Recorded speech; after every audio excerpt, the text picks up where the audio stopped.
그래서 10절 말씀입니다. 저 번갈아 교독하고 마지막 절 함께 읽겠습니다. 이스라엘의 왕이 없을 그때에 에브라임 산지 구석에 거류하는 어떤 레위 사람이 유다 베들레헴에서 첩을 맞이하였더니 그 첩이 행음하고 남편을 떠나 유다 베들레헴 그의 아버지의 집에 돌아가서 거기서 넉 달 동안을 지내매 그의 남편이 그 여자에게 다정하게 말하고 그를 데려오고자 하여 하인 한 사람과 나귀 두 사람을 데리고 그에게로 가매 여자가 그를 인도하여 아버지의 집에 들어가니 그 여자의 아버지가 그를 보고 기뻐하니라. 그의 장인 곧 그 아버지의 아버지가 그를 머물게 하매 그가 3일 동안 그와 함께 머물며 먹고 마시며 거기서 유숙하다가 넷째 날 아침에 일찍이 일어나 떠나고자 하매 그 여자의 아버지가 그의 사이에게 이르되 떡을 조금 먹고 그대의 기력을 돋은 후에 그대의 길을 가라 하니라. 두 사람이 앉아서 함께 먹고 마시매 그 여자의 아버지가 그 사람에게 이르되 청하노니 이 밤을 여기서 유숙하여 그대의 마음을 즐겁게 하라 하니 그 사람이 일어나서 가고자 하되 그의 장인의 간청으로 거기서 다시 유숙하더니 다섯째 날 아침에 일찍이 일어나 떠나고자 하매 그 여자의 아버지가 이르되 청하노니 그대의 기력을 돋우고 해가 기울도록 머물라 하므로 두 사람이 함께 먹고 그 사람이 첩과 하인과 더불어 일어나 떠나고자 하매 그의 장인 곧 그 여자의 아버지가 그에게 이르되 보라 이제 날이 저물어가니 청하건대 이 밤도 유숙하라. 보라 해가 기울었느니라. 그대는 여기서 유숙하여 그대의 마음을 즐겁게 하고 내일 일찍이 그대의 길을 가서 그대의 집으로 돌아가라 하니 그 사람이 다시 밤을 지내고자 아니하여 일어나서 떠나 여부스 맞은편에 이르렀으니 여부스는 곧 예루살렘이라. 안장을 지운 나귀 두 마리와 첩이 그와 함께 하였더라. 아멘. 오늘 본문은 앞으로 일어날 사건의 엄청난 그 사건의 발단을 그리고 있습니다. 앞으로 벌어질 이야기들은 과연 이것이 하나님의 선민이라 하는 이스라엘의 백성들의 모습인가 하는 생각이 들 정도의 모습입니다. 지금의 기준으로 봐도 정말 충격적인 모습이 아닐 수 없습니다. 사사기 전자는 이 모든 일이 이스라엘의 왕이 없음으로 인해 생기는 모습이라 말하고 있습니다. 이 왕은 실질적인 통치자와 통치자가 다스리는 나라에서의 법과 규칙이 없음을 말하는 모습이라 할 수 있겠습니다. 그러나 이스라엘 백성들에게는 하나님이 있었고 하나님의 율법이 부여되었고 그 율법을 지키기로 약속한 사람들입니다. 그러므로 이스라엘의 왕이 없다는 것은 중의적으로 하나님이 없고 하나님 나라의 율법과 윤리가 없다는 의미이기도 한 것입니다. 있으나 그것을 무시하니까 그 말씀대로 살지 않고 무시하고 그것을 모르니까 없는 것과 마찬가지인 것입니다. 사사시대의 모습은 도덕과 윤리와 법과 율법이 없는 인간 사회의 본연의 모습, 민낯이라 할 수 있습니다. 우리 사회도 법과 규칙으로 근근히 사회적인 모습을 유지하고 있지만 범죄자들이 점점 법을 무시하면서 점점 무너지고 있으며 반대로 일반 사람들은 치안에 대해 불안하며 법의 강력한 처벌을 요구하고 있습니다. 미국만 하더라도 살인을 저지른 것이 명백한데 수사 과정에 실수가 있거나 증거가 조금만 오염되거나 훼손되면 사용할 수 없다고 하니 범죄자를 잡기 위해 법이 있는 것이 아니라 범죄자가 형벌을 피할 방법으로 법이 이용되고 있는 현실입니다. 결국 이러한 일들은 더욱 강력한 범죄로 이어지고 마치 경쟁이나 하듯이 누가 더 센가 내게 하는 것 같은 모습이 연출됩니다. 우리나라도 한 일주일에 한 번 끔찍한 범죄들 말로 할 수 없는 그런 정말 충격적인 일들이 우리나라도 계속 일어나고 있지 않습니까? 결국 법이 모든 인간의 욕망을 통제할 수는 없습니다. 더욱이 더 어두운 데로 내려가고 또 은밀해지고 또 위험해지는 겁니다. 궁극적인 해결은 하나님을 알고 하나님을 경외하고 하나님의 심판을 두려워하는 것밖에는 답이 없습니다. 마태복음 10장 28절에 이렇게 얘기합니다. 몸은 죽여도 영혼을 능히 죽이지 못하는 자를 두려워하지 말고 오직 몸과 영혼을 능히 지옥에 멸할 수 있는 이를 두려워하라. 오늘도 본문의 내용을 따라 주시는 깨달음과 은혜를 나누도록 하겠습니다. 에브라임 지파에 한 레인이 있는데 그 레인은 베들레헴에서 첩을 들이게 됩니다. 이 설정 자체가 잘못되었음을 성경은 말하고 있는 겁니다. 물론 그 시대는 일부 다처제가 존재했지만 그렇다고 아무나 첩을 두고 하지는 않았습니다. 기본적으로 두지 살림을 하려면 돈이 많이 들기에 일반인들은 꿈도 꿀 수 없고 경제적으로 받쳐진 사람만 가능한 일입니다. 지금에 있는 아랍국가 또 마찬가지입니다. 법적으로 아내를 4명에서 5명까지 둘 수 있으나 그것은 부유한 사람의 한정된 이야기입니다. 먹고 살기 힘든 사람들은 결혼도 못한다고 합니다. 누가 가겠습니까? 그 집에 누가 가려고 하겠냐 이 말입니다. 물론 하나님이 성경에서 명시적으로 처첩 제도를 금하는 것은 아니지만 첩을 둔다는 것은 야곱의 두 아내에서 본 것처럼 많은 문제를 일으키고 대부분 그 첩을 두는 이유가 성적인 이유이기 때문에 긍정적으로 보기 어렵습니다. 성경에는 음란함에 대해 많은 경고를 하고 있습니다. 잠언 7장 25절 내 마음의 음녀의 길로 치우치지 말며 그 길에 미혹되지 말지어리라. 그런데 말입니다. 레인이 기업도 없는데 무슨 돈이 있어서 그 첩을 두겠습니까? 아마도 그는 단지파 제사장처럼 단지파의 어떤 제사장처럼 사적인 영역에서 사역을 하면서 돈을 번 것이 아닌가 생각이 듭니다. 그런데 아니라 다를까 첩은 다른 남자 바람이 나서 도망가 자신의 고향 베들레헴 집에 살게 됩니다. 신의를 저버린 행동임에도 이 레인은 이 첩을 데려오기 위해 넉 달이 지난 시점에 그 여인의 집으로 가게 됩니다. 첩을 너무나 사랑해서 그 첩을 용서하고 받아들이기 위해서 갔다고 보십니까? 아니면 정욕적인 이유라 생각하십니까? 율법에 따르면 제사장은 부정한 여인을 취할 수 없습니다. 레위기 21장 7절 8절입니다. 그들이 부정한 창녀나 이혼당한 여인을 취하지 말지니 이는 그가 여호와 하나님께 거룩함이니라. 너는 그를 거룩히 여기라. 그는 내 하나님의 음식을 드림이라. 너는 그를 거룩히 여기라. 너를 거룩히 하는 나 여호와는 거룩함이니라. 그러니까 창녀는 물론이고 또 이혼한 여인, 이혼한 이유의 대부분의 이유가 행음 또 간음 때문이거든요. 그러니까 그런 여자를 취해서도 안 되는데 그런 행음한 여인을 받아들이는 것들은 말이 안 되는 것입니다. 그의 행동은 율법을 저버린 행동이며 얼마나 이 사회가 썩었는지를 보여주는 모습이라 하겠습니다.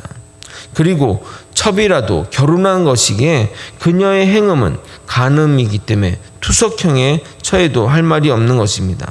레위기 10장 10절 누구든지 남의 아내와 간음하는 자 곧 그의 이웃의 아내와 간음하는 자는 그 간부와 음부를 반드시 죽일지니라. 그러니까 이런 기본적인 율법의 처벌도 제대로 이행되지 않는 모습이 사사시대의 모습인 겁니다. 그러니까 더욱더 사람들이 죄의 길로 빠지는 겁니다. 잘못해도 처벌을 하지 않는데 누가 인간의 본성을 따라 죄의 길로 나가는 것이 당연한 것입니다. 그 레인이 여인의 집에 가게 되자 그 여인의 장인어른이 반갑게 맞아줍니다. 장인은 자신의 딸의 어떤 잘못도 있고 또 자신의 집의 사위가 처음 온 것이기에 정말 그를 극진히 대접하게 됩니다. 3박 4일을 지내고 4일째 되는 날 떠나려고 하자 장인은 하루만 더 머물다 가라고 간청해서 또 그 레인은 하룻밤을 더 유숙하게 됩니다. 이어서 5째 날이 되자 떠나가려는데 이번에도 장인이 그를 붙잡고 해가 뜨고 저물 즈음에 가라고 권유하게 됩니다. 8절을 한번 같이 한번 읽어볼까요? 함께 읽겠습니다. 시작. 그 여자의 아버지가 이르되 청하노니 그대의 기력을 돋우고 해가 기울도록 머물라 하므로 두 사람이 함께 먹고 그러나 제사장은 안식일을 지켜야 하기에 더 이상 지체할 수 없었던 것입니다. 결국 장인의 만류에도 일어나고 밤에 일어나 떠나게 됩니다. 9절과 10절을 제가 읽어드리도록 하겠습니다. 그 사람이 첩과 하인과 더불어 일어나 떠나고자 하매 그의 장인 곧 그 여자의 아버지가 그에게 이르되 보라 이제 날이 저물어 가니 청하건대 이 밤도 유숙하라. 보라 해가 기울었느니라. 그대는 여기서 유숙하여 그대의 마음을 즐겁게 하고 내일 일찍이 그대의 길을 가서 그대의 집으로 돌아가라 하니 그 사람이 다시 밤을 지내고자 하지 아니하여 일어나서 떠나 여부스 맞은편에 이르렀으니 여부스는 곧 예루살렘이라. 안장지은 나귀 2마리와 첩이 그와 함께 하였더라. 결국 이 밤에 가게 된 것이 그 레위인과 첩에게 끔찍한 결과를 낳게 됩니다. 그의 우유부단이 이러한 결과를 낳게 된 것입니다. 오늘은 매일 성경 본문이 너무 짧게 잘려 있어서 이야기를 더 못하고 마무리해야 될 것 같습니다. 말씀을 정리하겠습니다. 이스라엘 민족의 최초의 내전이 일어나게 된 비극적인 일에 발단되는 사건이 오늘 본문의 내용입니다. 이스라엘 종교 지도자가 타락하여 첩을 두고 그 첩이 남편을 배신하고 행음하고 딸이 행음하고 도망했음에도 불구하고 벌하지 않는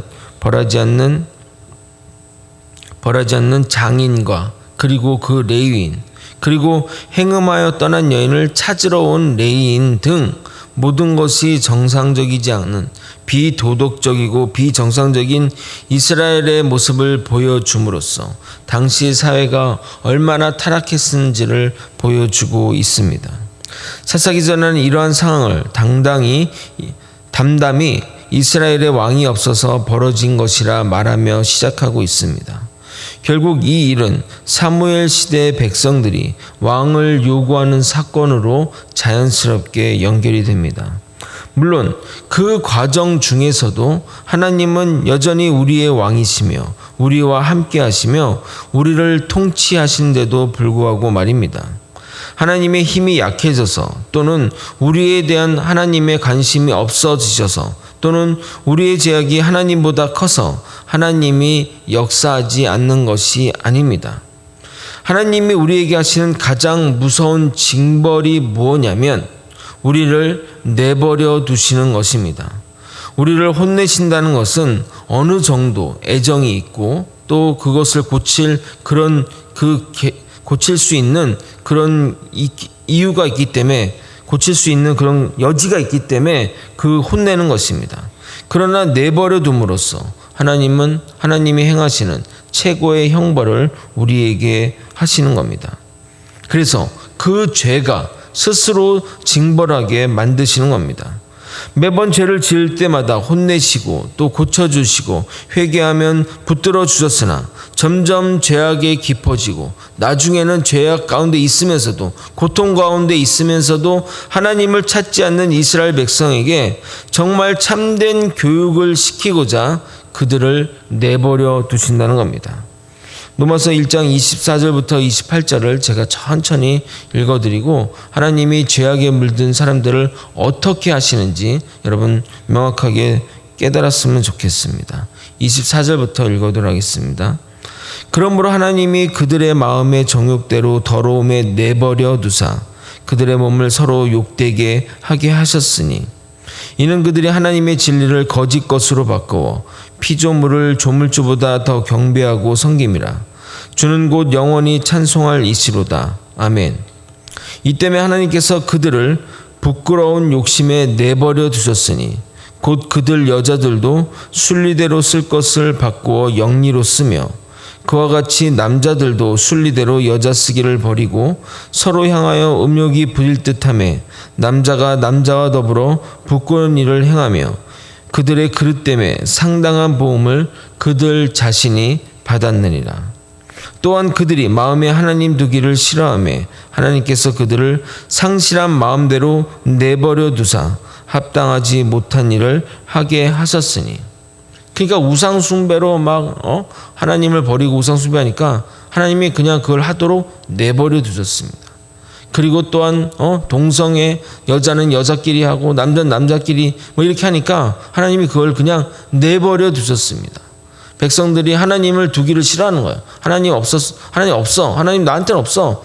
이렇게 하니까 그들을 그냥 그대로 내버려 두셨다고 말하고 있습니다. 결국 27절에 보게 되면 그들의 그릇 때문에 상당한 보응을 그들 자신이 받아내라. 이 죄 때문에 에이즈도 그런 것이라 볼 수 있는 거죠. 동성애 이런 것들이 그런 죄악과 이런 것들로 벌을 받게 되는 겁니다.